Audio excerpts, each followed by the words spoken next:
Я вышел на площадь один к своему народу, без оружия, потому что я гражданин Казахстана, патриот своей республики. Я не боюсь свой народ, и народ меня не боится. Сам он охотился на знаменитого британского комика. Его странные жесты на фотографиях и желание быть на виду сыграли с ним злую шутку. Его называли главным криминальным авторитетом Казахстана. Сегодня мы расскажем вам о Диком Армане, его неоднозначной судьбе и чем все закончилось для него. Такой ли он дикий на самом деле и чем прославился бывший спортсмен? С вами канал Азия Фильмс. Мы рассказываем вам про известных людей азиатского мира. Сегодня в нашем фильме «Дикий Арман» и его история. Приятного просмотра, друзья!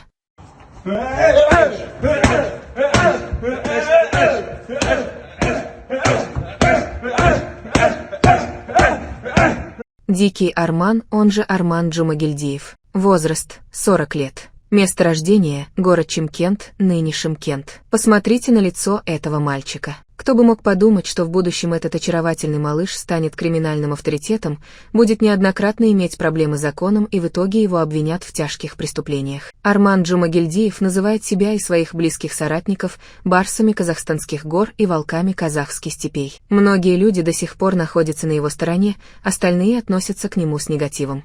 Скажу сразу, лично у меня нету никаких эмоций к этому человеку. Я просто делаю про него материал, не более того. Известно, что с детства Арман увлекался боксом и даже завоевал множество медалей в этом виде спорта. Спортсмен даже участвовал на международных соревнованиях, но до золотых медалей так и не добрался. В 2003 году Арман вместе со своими приятелями напал на 2 мужчин. Было ранение в живот. Дикий пустился в бега. Сейчас интернет вообще разрывается. Бәрін сұрап отыр, мен сен сол жақта жүрсің бе, сол жақта жүрсің бе? Шынымды айтайын ба, халықтың әңгімесі ғой. Дикилардың қасында жүрсің бе дейді.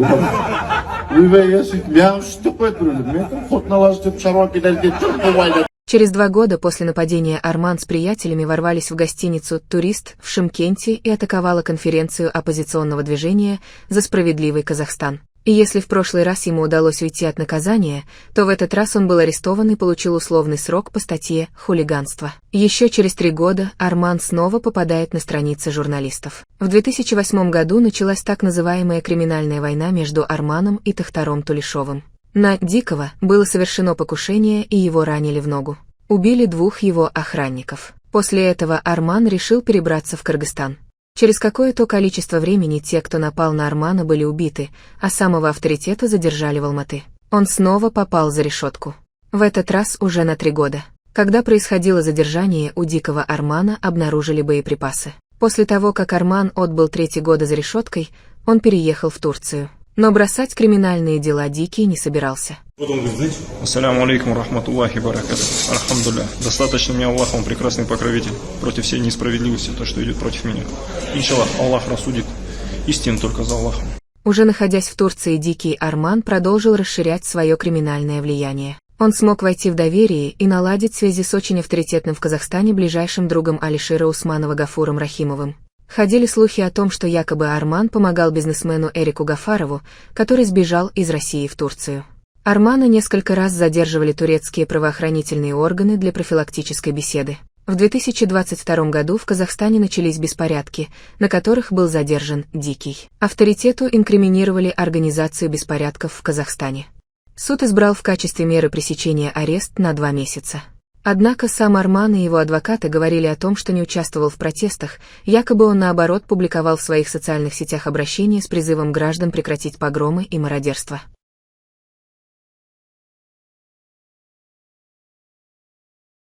Многие аналитики говорили о том, что Арман решил поднять свою узнаваемость в медийном мире благодаря данным протестам. Просто такие провокаторы, шакалы, черти, у которых духу не хватает прийти к нему в лицо.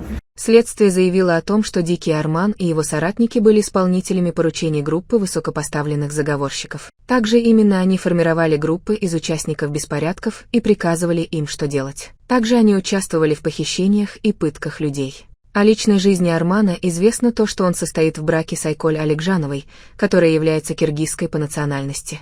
Он дизайнер мусульманской женской одежды.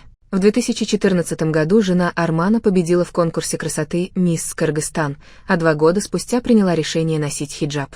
Сейчас девушка занимается бизнесом и владеет своим брендом одежды, а также рядом фирменных магазинов в Бишкеке и Алматы.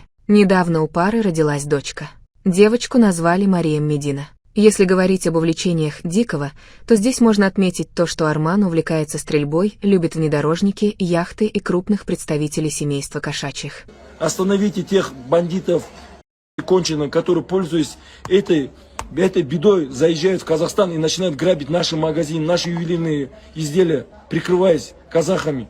Также многие знают, что Арман является настоящим блогером. Он любил выкладывать для подписчиков фото со звездами эстрады и спорта Казахстана, а также с зарубежными знаменитостями. Известно, что Дикий поддерживал молодых боксеров из Казахстана на соревнованиях. Также был случай, когда в период пандемии Дикий отправил в Казахстан из Турции аппараты искусственной вентиляции легких и призвал богатых соотечественников последовать своему примеру. В 2020 году Арман заставил Аслана Мурзабекова, которого подозревали в организации финансовой пирамиды, покаяться в содеянном. Но знаете, что странно, почему-то в своих собственных грехах Арман так и не покаялся. В начале января 2025 года состоялся суд и оглашение приговора для Армана и его соратников. И если всем остальным выпало наказание от 7 до 15 лет, то Арману дали 20 лет лишения свободы. Дикий отправился за решетку, где и находится по сей день. Мы хотим договориться с государством, чтобы они выполнили требования народа мирным путем. Ни больше, ни меньше. Вот Казар, у кого есть знакомые, братья, все сюда собирайте. Когда у нас масса мало, нам нужно минимум 2, 3, 4 тысячи человек, чтобы эта масса зайти и в другую массу. Есть несколько интересных фактов про Армана. Так, например, в 2020 году криминальный авторитет публично призвал соотечественников помочь в поисках британского комика Саши Барона Коэна, который фильмами про Барата Сагдиева оскорбил казахов. Также был момент, когда знаменитый боец Хабиб Нурмагомедов в соцсетях называл Джумагильдиева «красавчиком». На это обращение люди реагировали по-разному. Свои прозвища «Дикий» и «Бешеный» молодой казахский боксер получил потому, что при выяснении любых вопросов не стеснялся без раздумий пускать в ход кулаки. В сети ходят слухи о том, что однажды Арман напал на сына другого криминального авторитета Тахтара Тулешева. Все началось с того, что сын Тулешева пришел в ресторан, где отдыхал Арман с компанией, и стал вести себя вызывающе. На что Дикий отреагировал и предложил выйти раз на раз. Но сын Тулешева выставил своего охранника вместо себя. Стороны договорились, что в случае победы Армана Тулешов-младший отдаст ему золотые часы.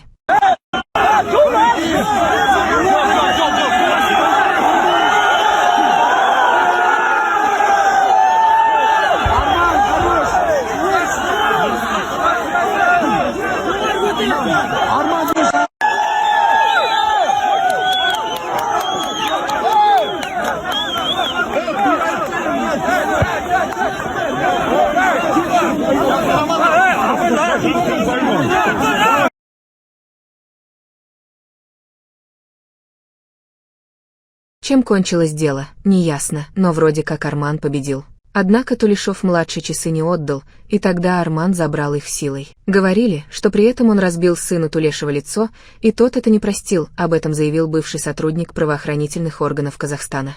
Именно после этого якобы олигарх Тулешов, посчитавший, что его семье нанесено оскорбление, приказал своему подручному Аскеру Ярубаеву, хорошо известному в местных криминальных кругах, решить вопрос. И действительно, через некоторое время после этого момента на Дикого было совершено покушение. Когда Арман отбывал свой первый срок, он познакомился в тюрьме с главным вором в законе Азербайджана Надиром Салифовым, Гули. Люди Гули контролировали торговлю овощами на центральных рынках российских, украинских и среднеазиатских городов, а также распространение запрещенных веществ на их территориях. Такое серьезное знакомство сыграло огромную роль в построении своей криминальной карьеры. Я мужчина, по милости Аллаха, я боюсь только Аллаха. Я никогда ни от кого не прятался и не прячусь. Я из-за этого и вышел к своему народу. Я мог там умереть, я готов умереть. После отсидки Арман Дикий вслед за Гули перебрался в Турцию, откуда часто публиковал совместные фото с боссом. Кстати, Арман так и не получил никакого воровского титула до сих пор. И вот что он сам об этом говорит: у казахов нет воров, у казахов есть только батыры. О том, что Арман был блогером, свидетельствует челлендж под названием «Ирбис и Волк», который он сам запустил на своей страничке в социальной сети. Суть челленджа состояла в том, что пользователи фотографировались с растопыренными пальцами, напоминающими когти ирбиса, снежного барса. Это должно было напоминать казахам об их культуре. «Хочу сказать, чтобы мы были дерзкими, как барсы, и сплоченными, как серые волки. Хочу сказать, чтобы мы были вместе, держались вместе», — говорил сам Арман. Удивительно, что данный челлендж поддержали многие знаменитости. Дикий стал знаменитым в социальных сетях. Ему нравилось находиться в центре внимания и чувствовать себя важным.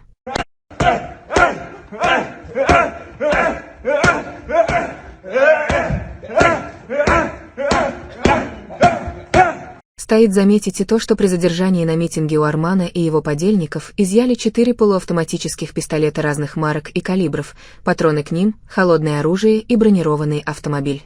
Интересно, зачем это все нужно было, если Дикий, как он сам говорит, был на стороне обычных людей и хотел остановить беспорядки.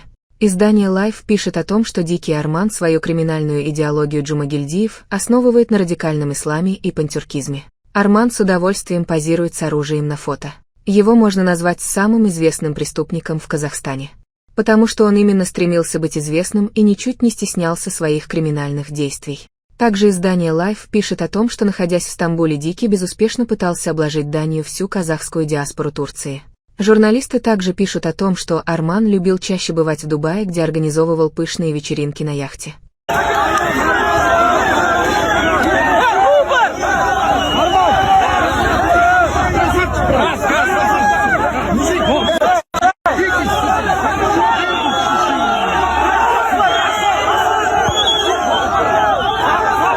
Друзья, я понимаю, что каждый, кто посмотрел это видео, имеет свою точку зрения на всю ситуацию, связанную с Диким Арманом.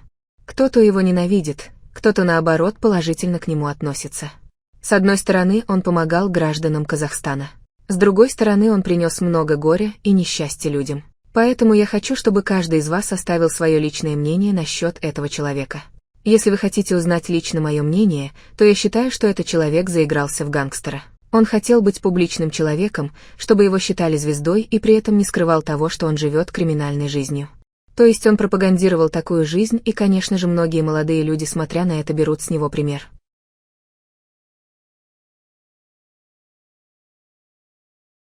Я считаю, что это плохо. Нужно жить по совести и соблюдать законы и всех окружающих людей. Я жду ваши комментарии под этим видео. Обязательно поделитесь этим роликом с друзьями.